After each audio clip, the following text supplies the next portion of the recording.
I love this idea of thinking about how you brought people together to change lives and you walking away being one of those people whose life Absolutely. was changed.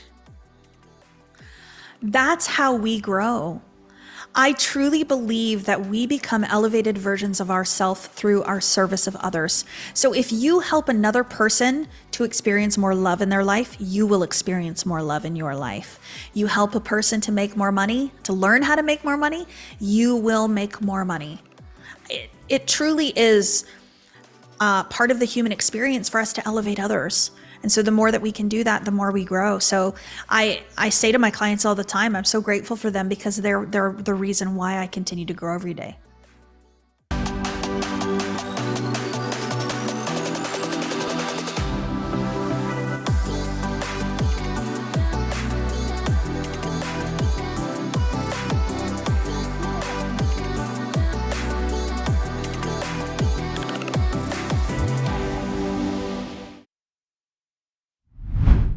Welcome back to the Flourish or Fold podcast, Stories of Resilience. Today, I have with me a dear friend, colleague, and mentor, Kathleen Cameron.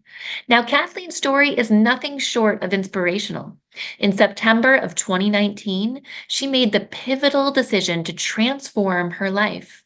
As a registered nurse, she was well acquainted with the healthcare world, but she knew in her heart that she actually yearned for something more. I know a lot of us have felt that way. We've wanted to be or become or do or contribute more, and we haven't known how. Well, Kathleen embarked on a personal experiment applying the principles of manifestation and universal laws to her own life. The results were nothing short of staggering, and she transitioned from her nursing career to a life where she travels the world, empowers individuals to create lives they love, and enjoys luxury she only once dreamed of. Her secret? Her unwavering faith and the application of spiritual teachings. Listen into the episode now. Welcome back to the Flourish or Fold Stories of Resilience podcast. I'm Dr. Taryn Marie, back with you. And today I have an incredible guest. I'm so excited. Truth be told, I don't think I've ever been this excited for one of our guests before. I've just been thinking about this interview. I'm so excited about this conversation that is about to unfold. We have with us today Kathleen Cameron, who is a best-selling author. She's got a new book out. We're going to talk all about it. And she's a manifestation coach and teacher. Welcome, Kathleen. Thank you so much for having me. I love chatting about what I love. Well, let's get right into it. So you are a manifestation coach and teacher, and you have had this incredible parallel process where not only are you teaching people to manifest and create the life that they love, you have an incredible story about how you manifested and created the life that you love. So maybe let's get into that. Let's understand the first part of this journey, which is your own. How did you create and manifest this beautiful life that you're living today? How did this all begin? I love that you're starting off here because not a lot of people start off here or have the awareness and understanding that I'm manifesting my own dream life while teaching other people how to manifest theirs. Neil Donald Walsh, who I'm currently doing mentorship with, he said to me, Kathleen, you teach from experience, not from concept. And I thought that so brilliantly reflected exactly what I do. And so when I set out to do this, what did I set out to do? Build my dream life. Like when I went for it in September of 2019, I was like, you know what? I am going to take this information.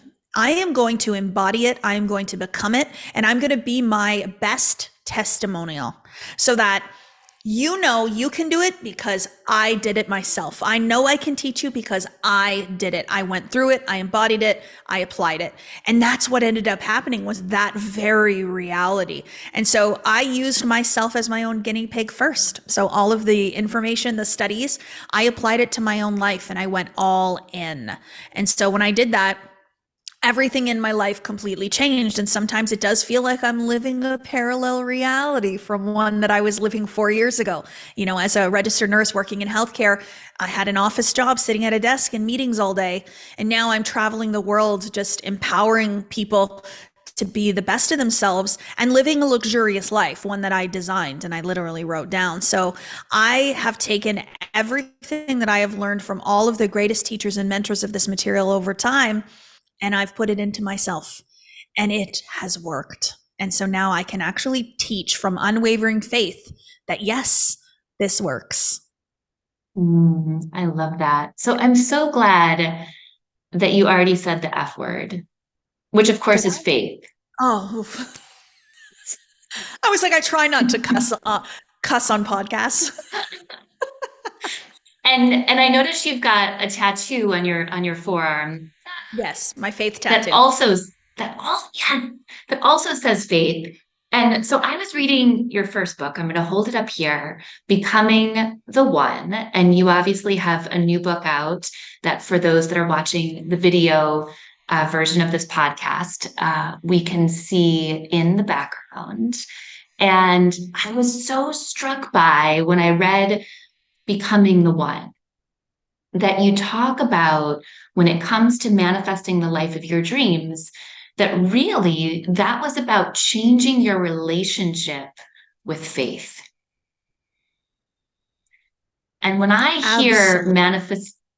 yeah, and when I share manifestation teachers, I don't often hear the F word. I don't often hear faith. So talk to us about what is the role of faith and manifestation, and how has that um, influenced you and shown up on your journey? Yeah. It's really beautiful because before I started studying this material in September of 2019, I thought that I was my body. So Kathleen Cameron was this body that you're seeing on video right now, or the voice that you're hearing.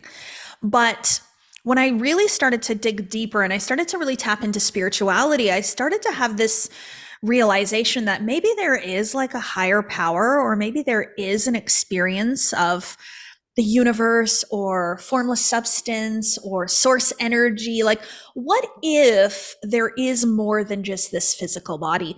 And what if I'm not my body? And the more I tapped into that, the more I started to believe that idea. I was like, you know what? Well, that actually makes life feel a little bit more meaningful, less serious. It actually allows me to detach a little bit from all of the negative things that I've been saying about this body my whole life. And it allowed me to tap into a different version of me. And so at first, I wouldn't have said to you the word God. So, you know, that is a new word in my language in the past probably 2 years. But the beginning of my journey, I would have said the universe. So I started to believe in the universe, and that the universe responds and the universe supports you and things like that. And so I started having faith in the universe. And then what was so beautiful is that I started to have faith in myself the more I reprogrammed my subconscious mind. Then I started to have faith in this existence, and I started to have faith that my dreams were going to come true. And I started to have faith that everything's always working out.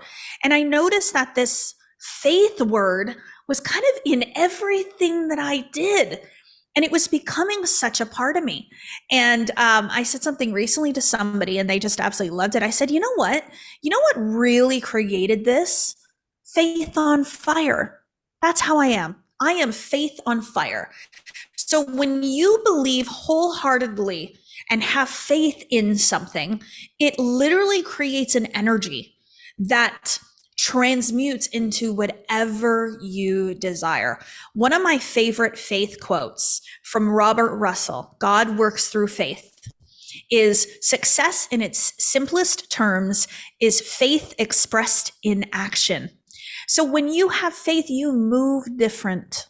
So to walk in faith in this world allows you to have a different experience while here in this iteration in the body that you're in. And so now I use the word God because it resonates with me. I've created a story now within myself of a God of my understanding that works for me.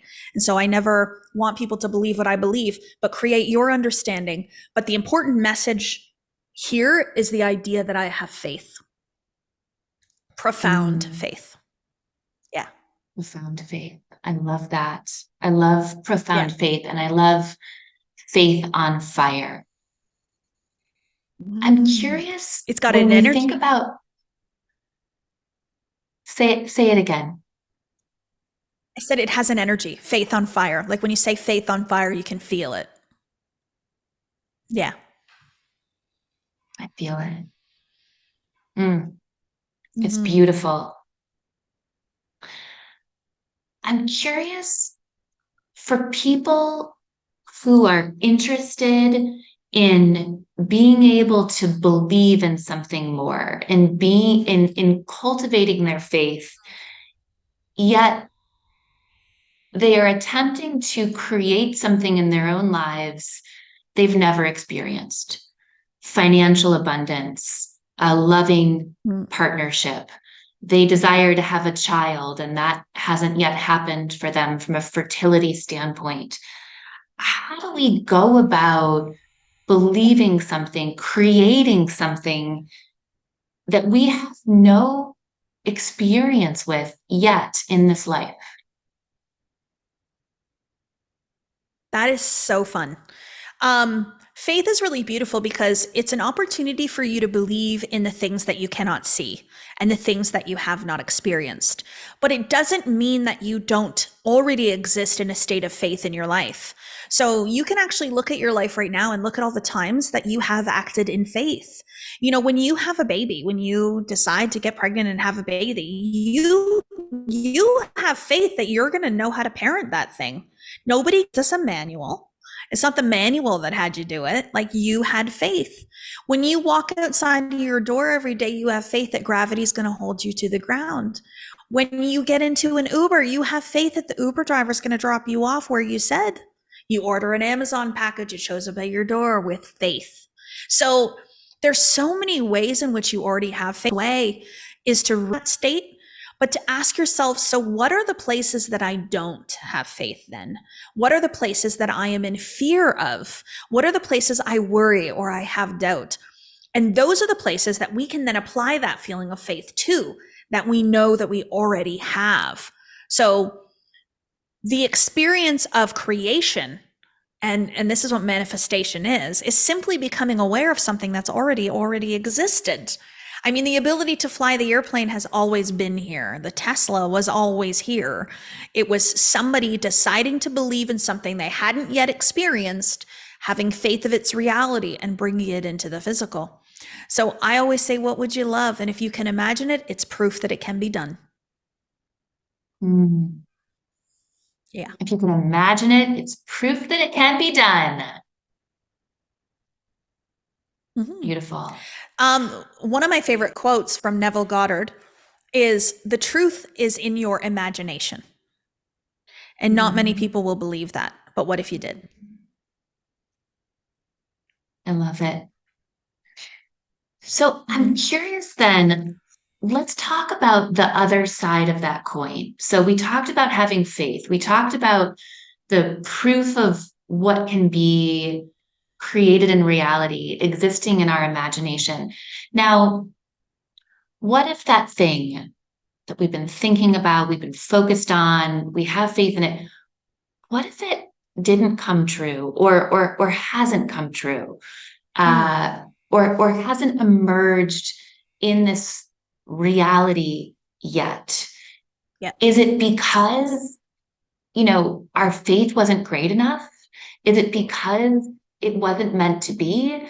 Is it because the Mm. universe or God has something better or more or different in store for us?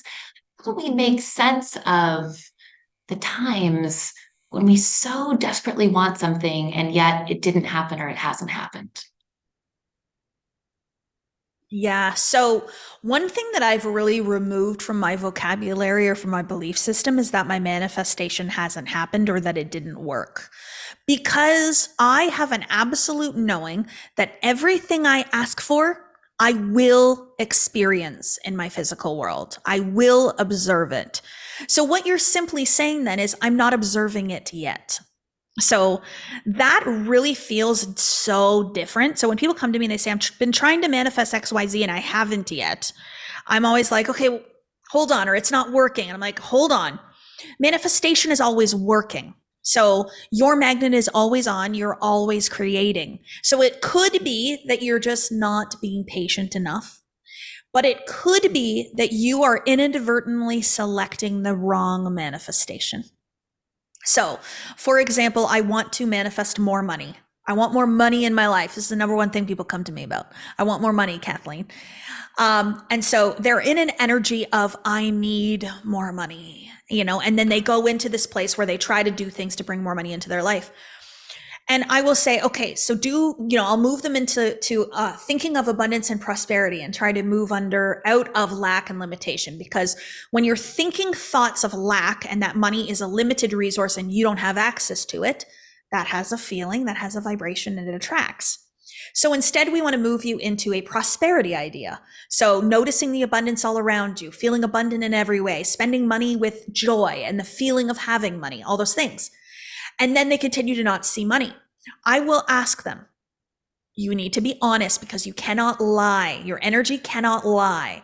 Do you really believe that you are abundant and prosperous? Or do you have a sponsoring thought of lack and limitation?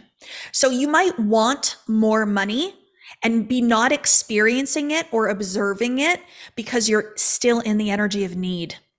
So I always look at it this way: is the universe always says yes to the vibration that you're in.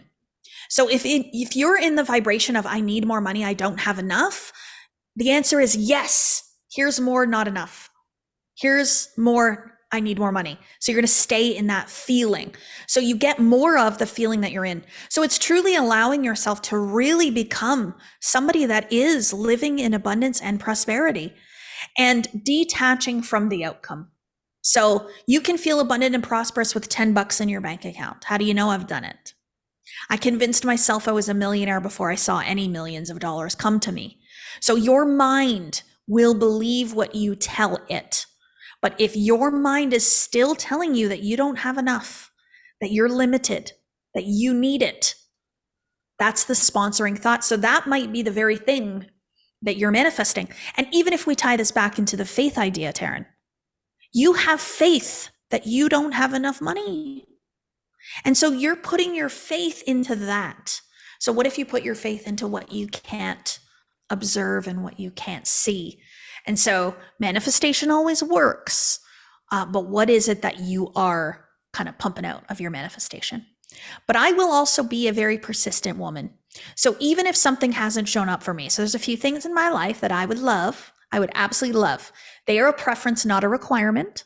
So I don't need them. I would love them. That stays me in the detached energy. And I am just here happy in the in-between until they show up.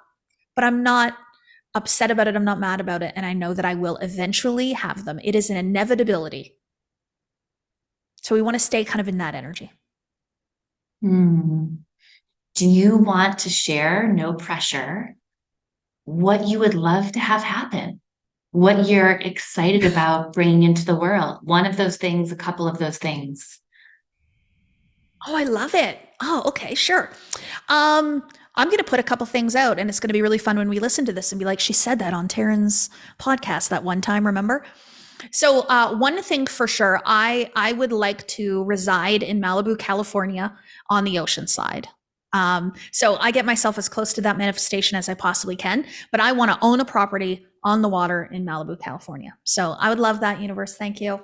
And another little manifestation that I would love is, I think my message and this message of self-love and manifestation and positivity and faith would be absolutely incredible to be heard by the Kelly Clarkson show audience. So Kelly, tell me when I'm coming. Agree. Kelly, let us know. We're so excited for when this will happen. Right? Yes. Oh my gosh. You and Kelly are going to have the best time. I'm so excited. Right? I know. So fun.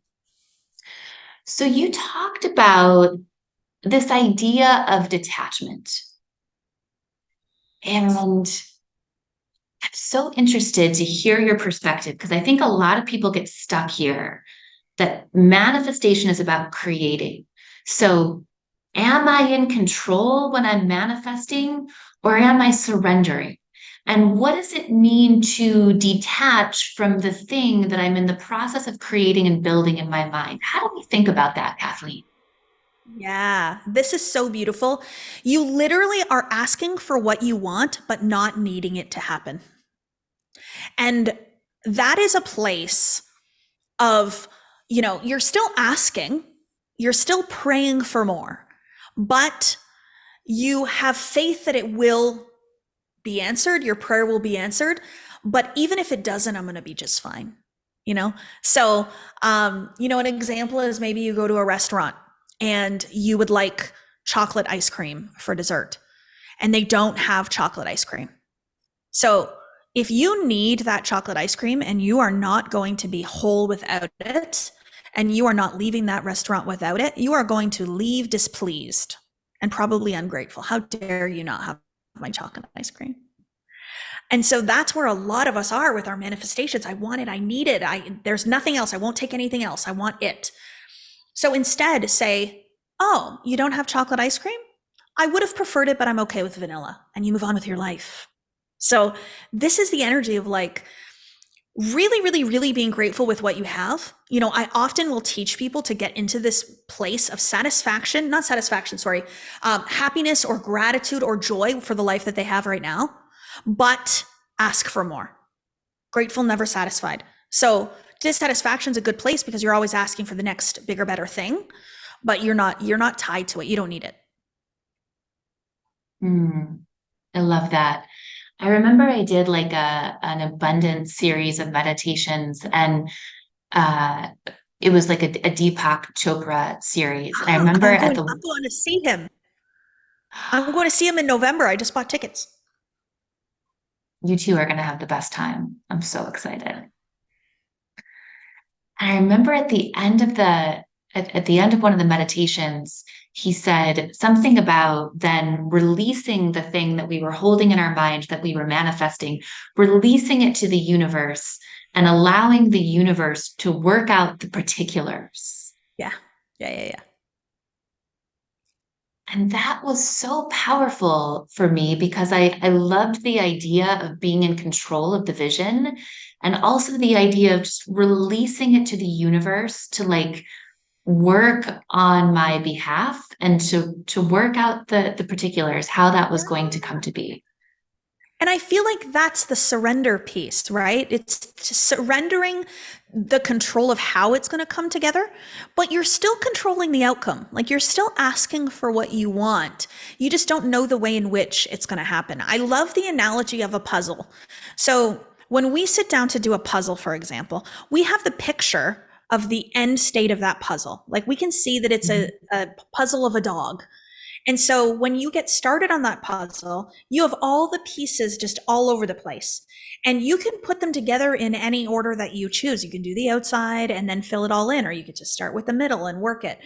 And every time you do that puzzle, it's going to come together in a completely different way. But what we always know along the journey is that it's always a dog at the end of the puzzle. That's what the completed vision is the dog. We're not halfway through going, oh, that looks like a cat. I think this puzzle's wrong. Like, so that's the piece of we decide what that end vision is, the life that we desire, what it is that we want, the impact we want to make. But then we surrender to the way in which we get there. The way in which we get there will reveal itself, it will unfold. And that's my reality. 4 years after starting this journey, I could not have told you that step 1 would lead to step 2, which would lead to step 3. It all came together through a lot of intuition, a lot of faith, and bold decision making. Absolutely. Absolutely gorgeous. Mm-hmm. I'm really struck by just the evolution that has occurred for you as I read your first book, Becoming the One.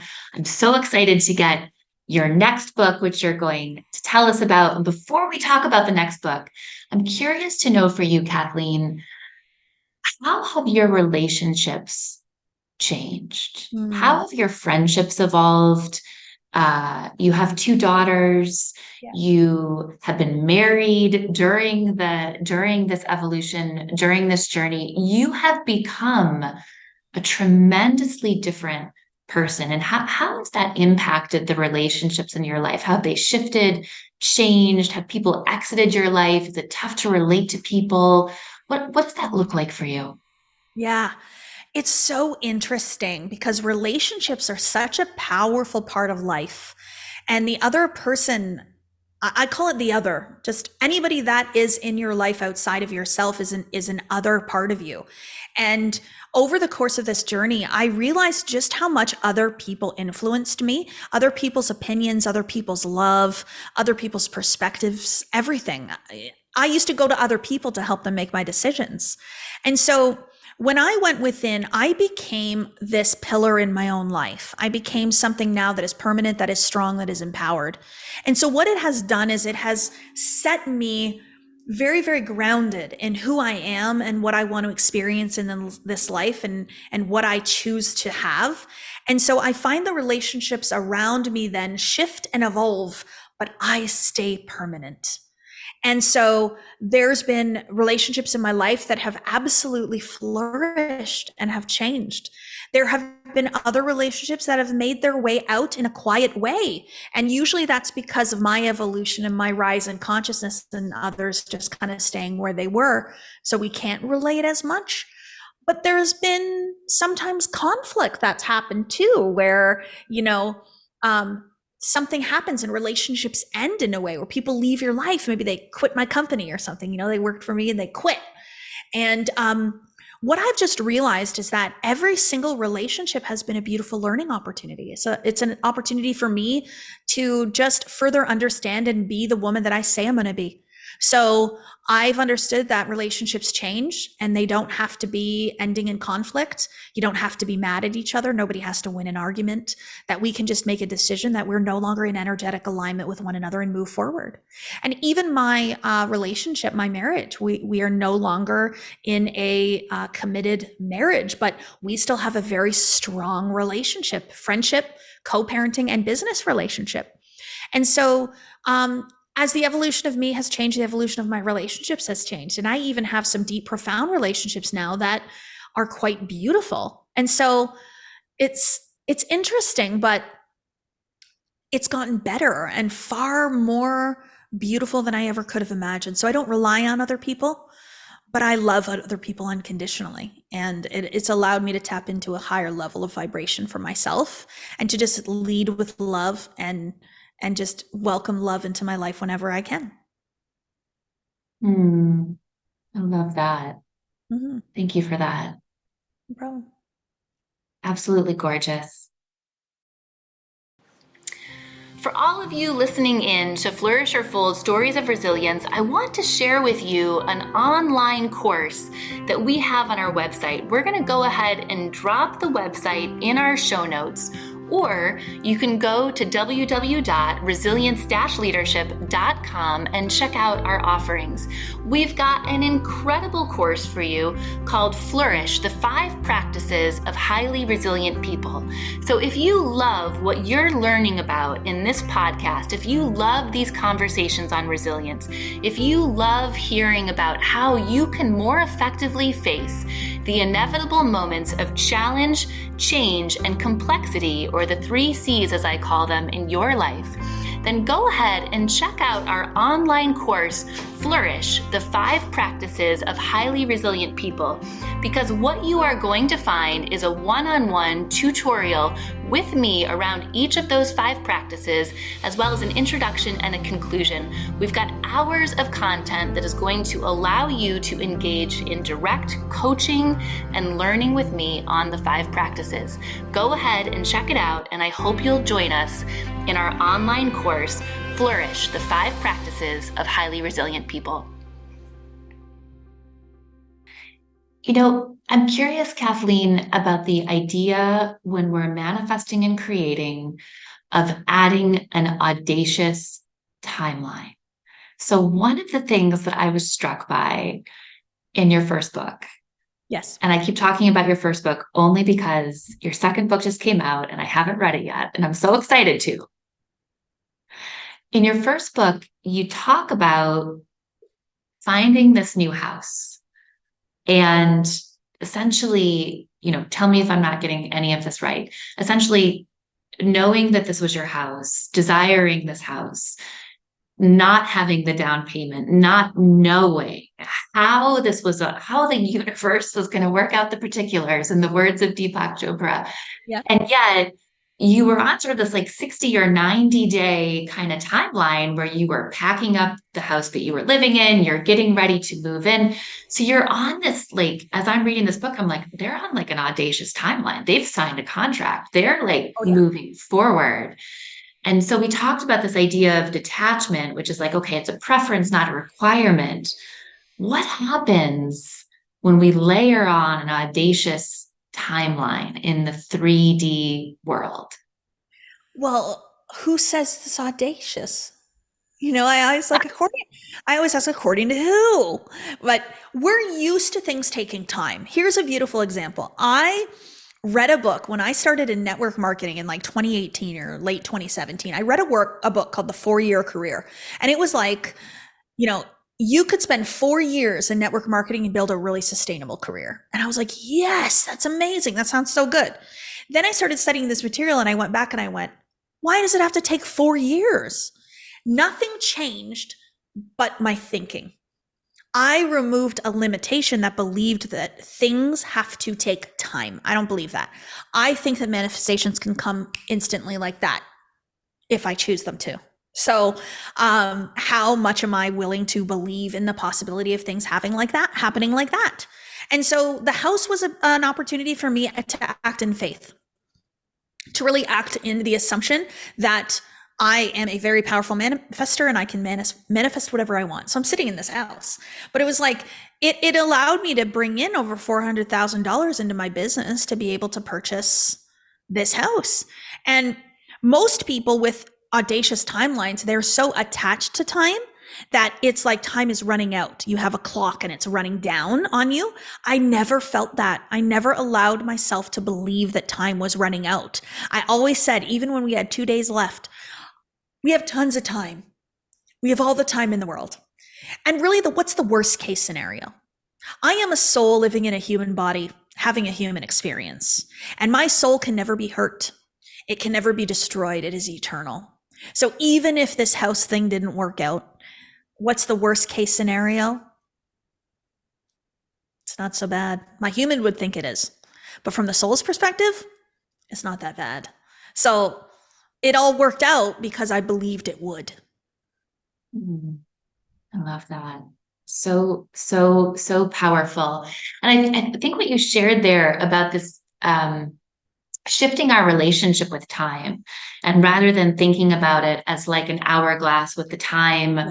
running out, to actually, even with time, to recognize how we can be in scarcity with time and to see time as abundant, even with 1 day left, 2 days left, to just keep saying, like, I have everything I need. It's abundant. Because it's a feeling. The feeling of time running out has a vibrational equivalent. And it feels like limitation. And so I never want to feel like time is running out. I want to feel like I have all the time in the world. Time's not even real anyways. It's a human experience that we've created. And so it can work against us. So I just completely detach from the notion of time. And even when I set my goals, I like to set 90-day goals. And the reason I do that is for the way in which it feels to me. If I set a 6-month or a 1-year goal, I'm like, oh, I got all the time in the world. And so I'm more relaxed and I'm more like, whatever.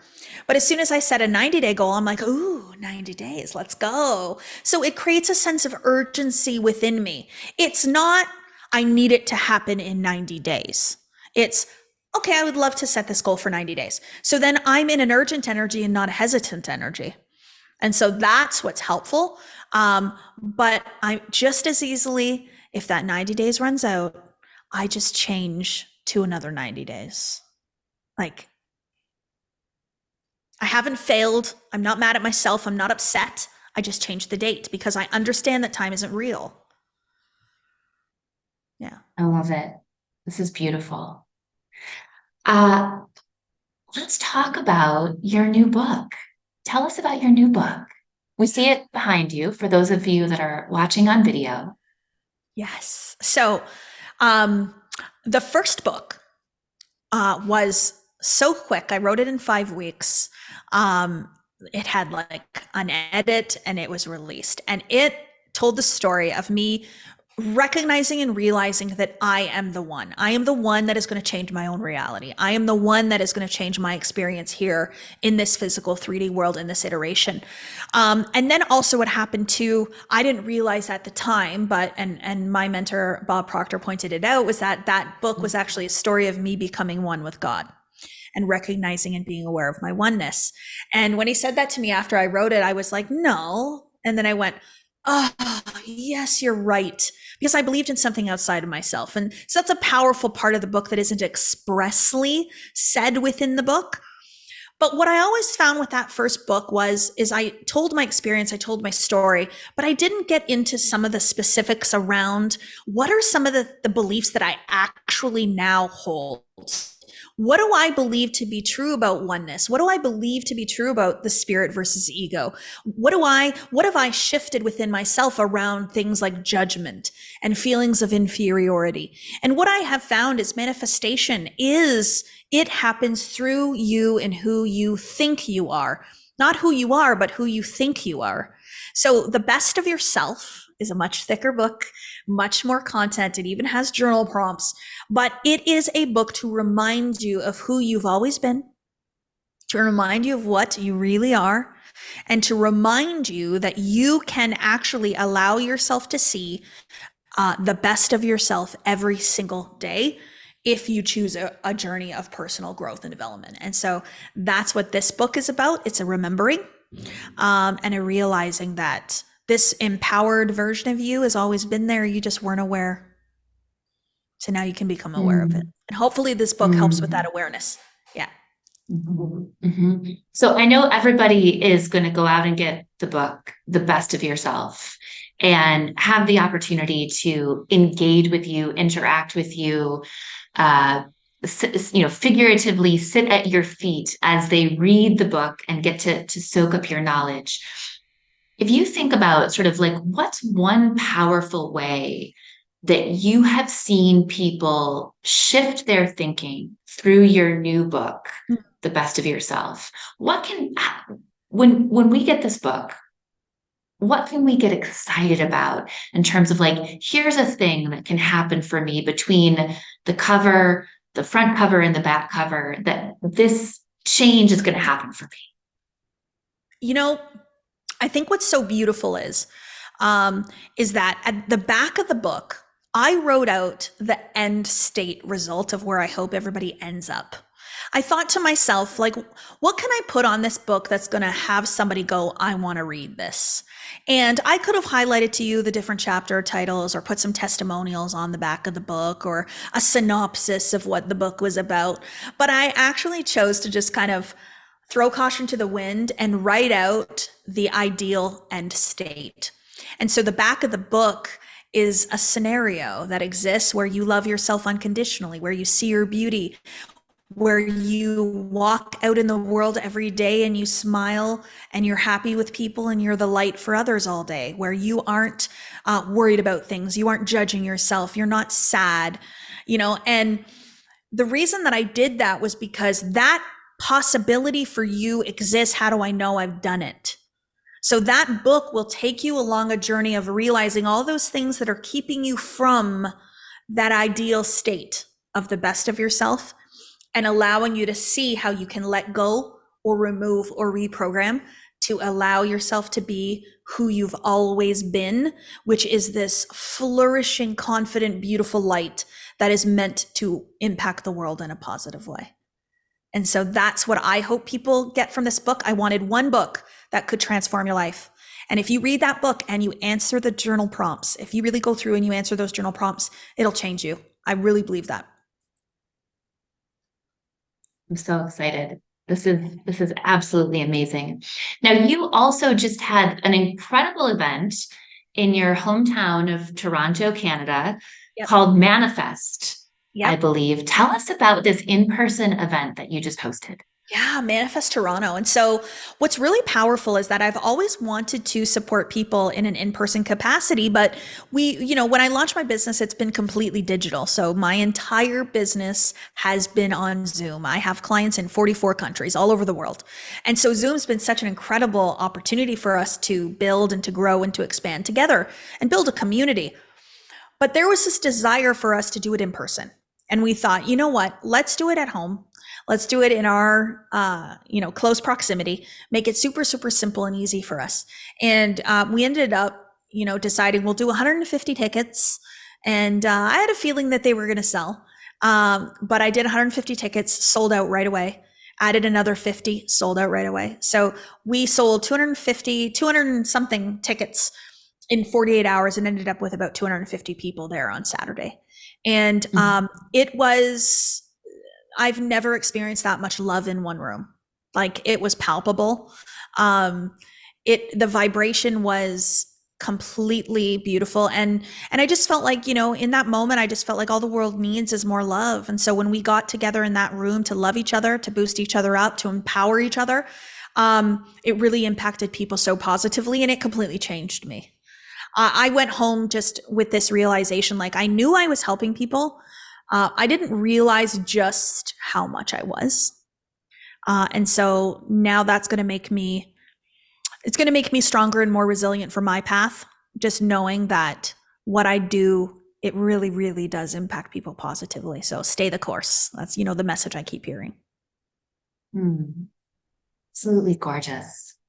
So wonderful.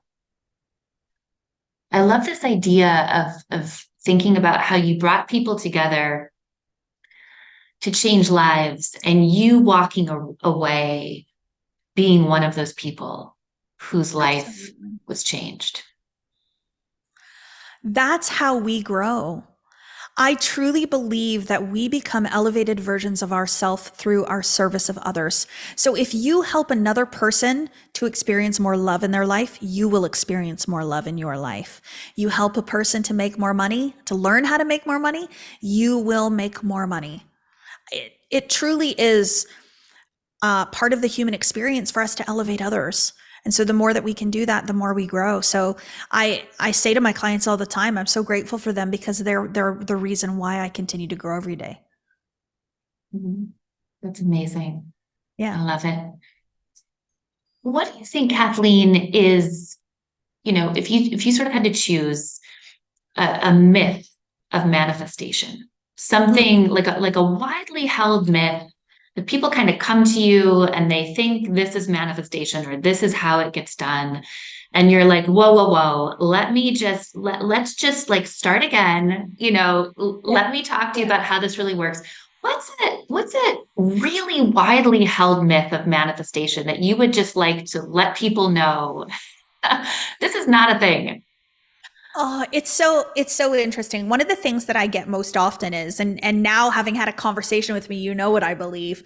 But many people will believe that manifestation is not of God, or manifestation doesn't include any sort of higher power or belief, and that things like the law of attraction are actually taking away from the source with which we receive from.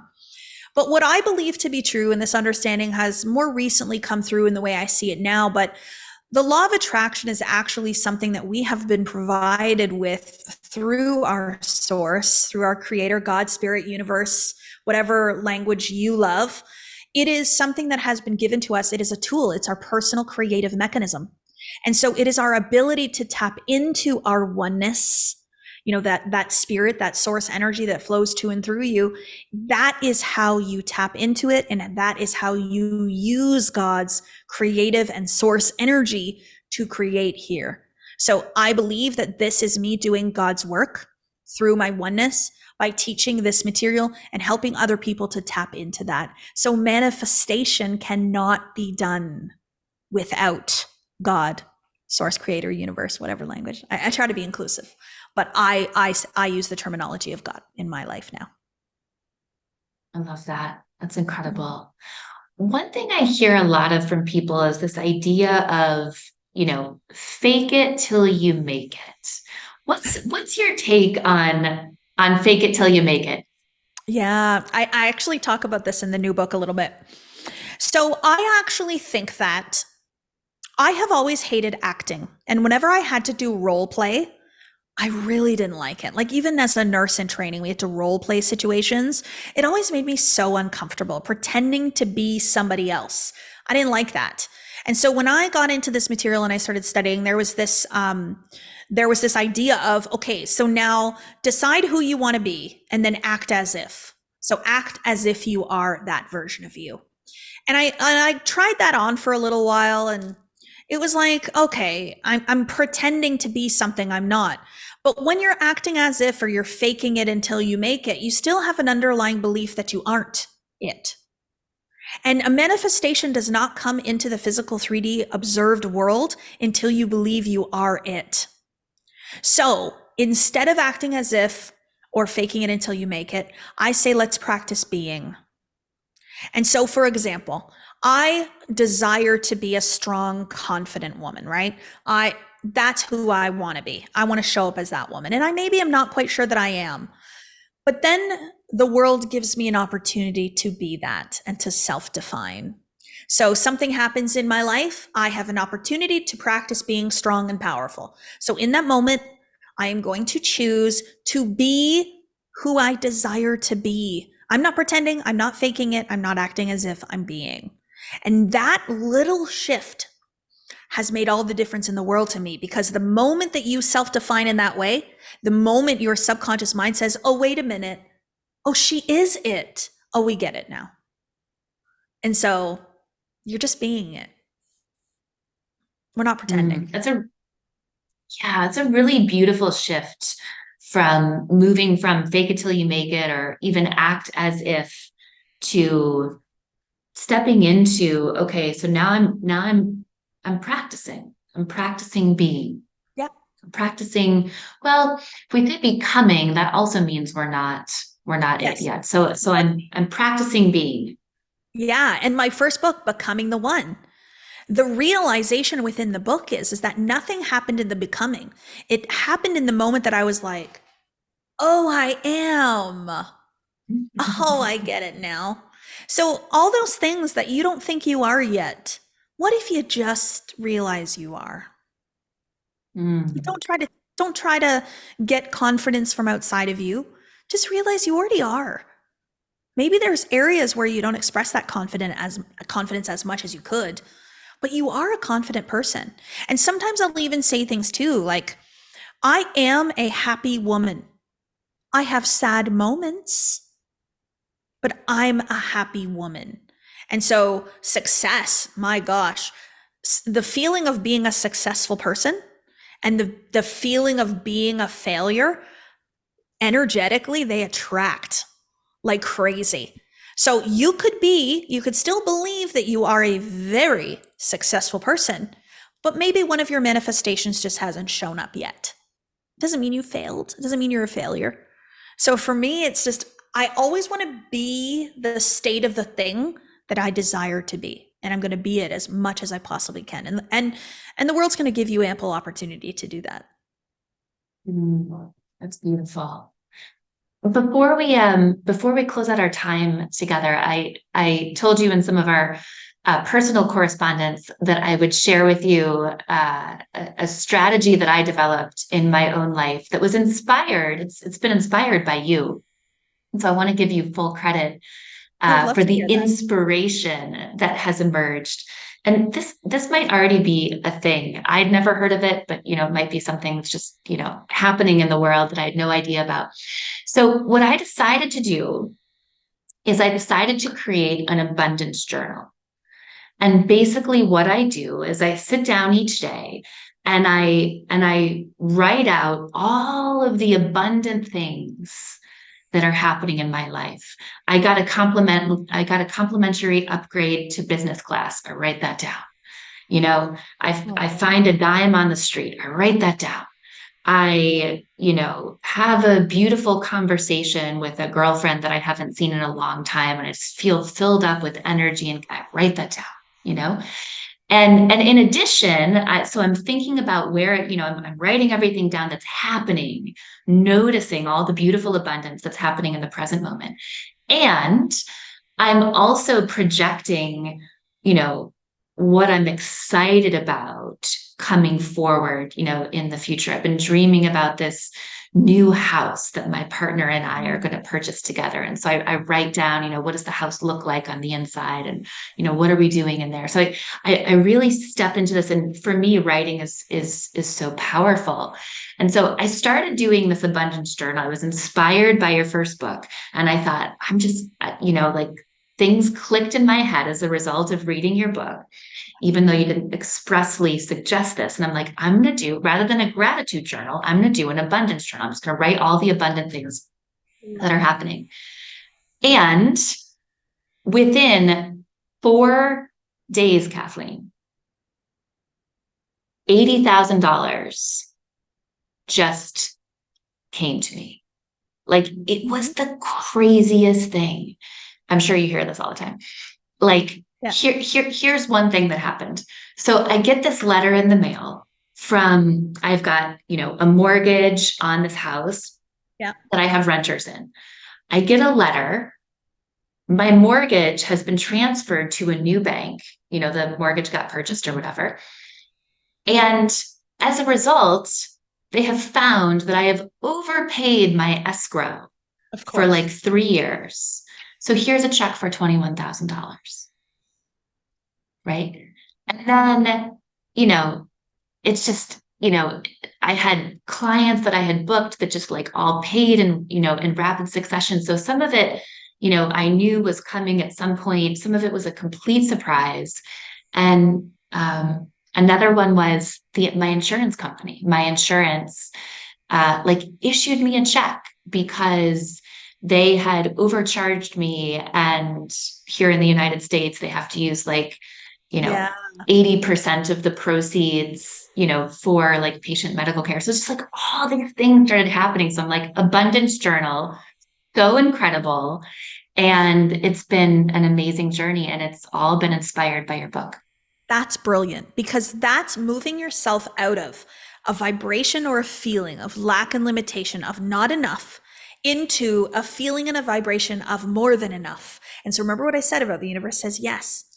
So you're like, oh, look at all this amazing stuff happening to me. Look at all the abundance everywhere around me. And then the universe is like, yes, yes, yes. So I've experienced this in some absolutely phenomenal ways, and seen people in my community quantum leap their life. Like you oftentimes won't even believe these stories if I told them to you, but it is not magic. Tell us a story. Tell us a story. Well, okay. Well, my house story is one story, but we have one beautiful woman in our community who didn't have the money to enroll in one of my lowest ticket offers. It was a course to help you make more money. She couldn't enroll in it because she didn't have the money. Her car was being towed away.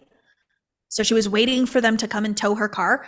And so she decides that she's just going to be in the course. She doesn't know how it's going to happen. She's going to let it go, but she just knows she's in it. So she wrote it down. I'm so grateful I'm in Kathleen's Wealth from Within course, and just let it go. Well, I get a nudge to give away a course, and I never do that. I get a nudge to give it away. And guess what? She's the winner. And we didn't know she was manifesting this, but she's since told her story. So she got into Wealth from Within. She started applying what I started teaching her about abundance and prosperity and thinking from a new prosperity idea, all of that. Next thing you know, she starts to see her sales on her products going up. So she sells physical products. Her sales start going up every single day, more and more and more. So then she's like, okay, Kathleen, I want to learn more with you. I want to get more in your energy. So she ascends into my next level program called Millionaire.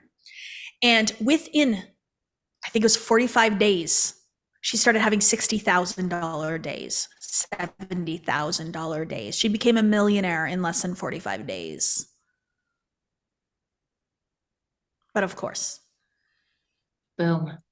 I love it. Now she just bought a new car. Drop. I think she just bought a new car. Yeah. I think she got like a brand new car. Amazing. But miracles happen every day in my world. I'm so grateful to be able to teach people how to understand who and what they are, understand their software, and to be able to change their vibration to change their life. It's really powerful stuff. Amazing. Kathleen Cameron, what an amazing time with you. We are going to have links to your website, to your Instagram, to all the places where people can show up and get your book and work with you and just change their lives in a beautiful way. Anything you'd like to leave us with, or anything that any place in particular you'd like for folks to connect with you? Instagram is usually where most people do find me. My podcast, you can go and consume the heck out of that if you want, the Manifested podcast with Kathleen Cameron. But my final thought would be, one thing that I've realized over the past 4 years is that we don't think big enough. And so what if you just allowed yourself to think past anything that you've thought before? Maybe an experience in this lifetime that you never thought you could have. I started dreaming and thinking about an extraordinary life. I thought I had a very ordinary one at the time, which I think I did. And I started dreaming of an extraordinary life. And because of that, I really do live an extraordinary life now. And it's because I allowed myself to think past what I could see before. So what if you just think a little bit bigger? I'll just say that. Absolutely gorgeous. Thank you so much for being here with us. I am delighted to have you as a guest. It is an honor to know you and to learn from you, and just beautiful to be in your presence. Thank you so much. My absolute pleasure. Thank you so much for having me, Taryn. Thanks so much for being here on the Flourish or Fold podcast. I am Dr. Taryn Marie, and I'm so grateful that Kathleen Cameron got to join us today to debunk myths of manifestation. I love how Kathleen addressed the misconception that manifestation is separate from spirituality or higher power.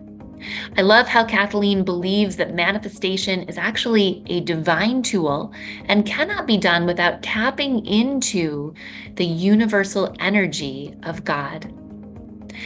Kathleen tells us that it is not okay to fake it until you make it. Instead, one of the most powerful teachings that I heard today is advocating for the alignment of our energy, of our desires, and truly being today the person that we would imagine that we need to become tomorrow to receive the gifts that we want to create. I would love to hear about this episode with Kathleen Cameron, your impressions, your ideas, your questions. If you have been manifesting the life that you love and you've gotten stuck along the way, I would love to hear your story. Thanks so much for being with us. And please leave us a review, ask questions, and share Flourish or Fold Stories of Resilience, our podcast with people near and dear to you, your friends, your relatives, your coworkers, your neighbors. It means so much to us, and it's how we have the opportunity to do more of this work each and every day. Until next time, I'm Dr. Taryn Marie. For all of you listening in to Flourish or Fold Stories of Resilience, I want to share with you an online course that we have on our website. We're going to go ahead and drop the website in our show notes, or you can go to www.resilience-leadership.com and check out our offerings. We've got an incredible course for you called Flourish, the 5 Practices of Highly Resilient People. So if you love what you're learning about in this podcast, if you love these conversations on resilience, if you love hearing about how you can more effectively face the inevitable moments of challenge, change, and complexity, or the 3 C's as I call them, in your life, then go ahead and check out our online course, Flourish, the 5 Practices of Highly Resilient People, because what you are going to find is a one-on-one tutorial with me around each of those 5 practices, as well as an introduction and a conclusion. We've got hours of content that is going to allow you to engage in direct coaching and learning with me on the 5 practices. Go ahead and check it out, and I hope you'll join us in our online course, Flourish, the 5 Practices of Highly Resilient People.